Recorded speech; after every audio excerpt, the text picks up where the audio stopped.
Hello, in this video, we are going to be talking about epidemiology. Epidemiology is the study of how diseases spread. And so we're going to be talking about how epidemiologists study microbes and how they specifically spread. Now, studying how a disease spreads is really important for preventing more spread of disease. So here in this diagram or kind of map, we're talking about the SARS-1 virus that was spreading in kind of Asia. And as you can see, it started out in China, and then they kind of tracked where it went. So some of it went to the United States, Ireland, Singapore, etc. So this is what epidemiologists do: is that they, especially when it comes to a new disease, they want to figure out how these diseases spread. So whenever you hear news about the CDC, recalling some kind of lettuce for E. coli or some kind of chicken because of salmonella, those are the works of the epidemiologists who are basically tracking all of these diseases and making sure that it's not spreading too much. So, a couple vocab words to get out of the way. Epidemiologists will describe diseases based on their prevalence and their incidence. So, the prevalence is how many people are being infected at a specific period of time. How many people are currently infected at a certain time period. Whereas the incidence is how many new infections have happened in a specific time period. So, for example, with HIV, because it is a chronic infection, chronic meaning that it is long term, even though, as we can see in this graph, the incidence is relatively low, right? So every year there's only a few new cases of HIV because HIV is chronic. And, once you have HIV, you basically have it forever. The number of people who currently have HIV will always continue to go up because that's our prevalence, right? How many people are infected currently versus how many new people are getting infected. So HIV will always keep going up because this is a type of disease that will never go away once you're infected.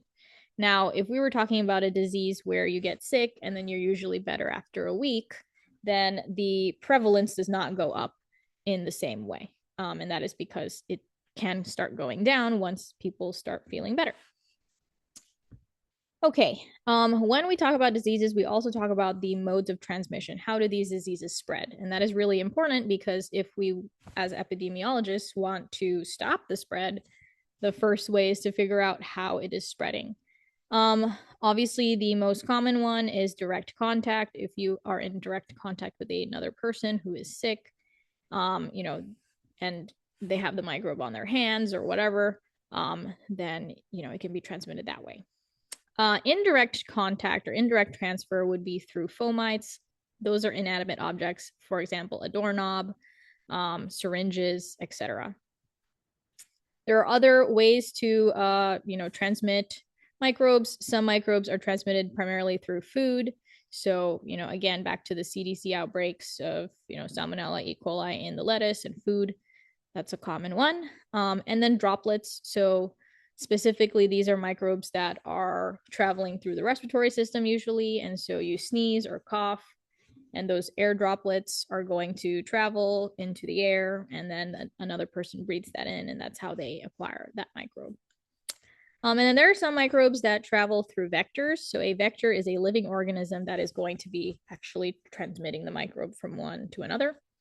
And when I say living organism, this is usually a bug, though it can also be, a rodent or something like that. But typically it is an animal that is transmitting the microbe. So a mechanical vector is an organism that is transferring the microbe, but isn't actually being infected with it. So here in this example, if a fly is, sitting on some kind of fecal matter somewhere, and some bacteria gets on the feet of the fly, and then that fly lands on your food, now it has transferred that bacteria from the poop to your food.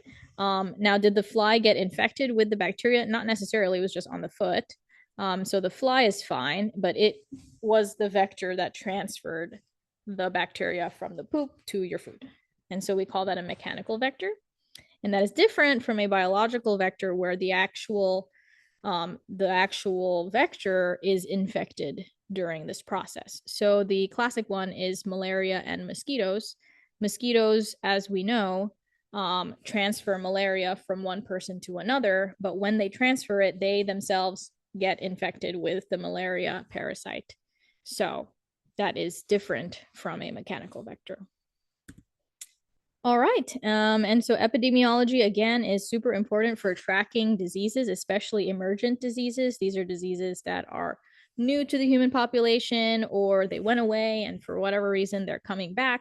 So, for example, Ebola is a thing that epidemiologists are a virus that epidemiologists are tracking because, we had Ebola for a while in the 1970s, and then we didn't have any Ebola, but now it's coming back, and so they're trying to figure out what to do and why is it spreading.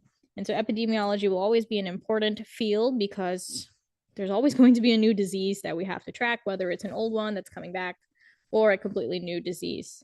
So I hope this video was helpful, and I will see you in the next video.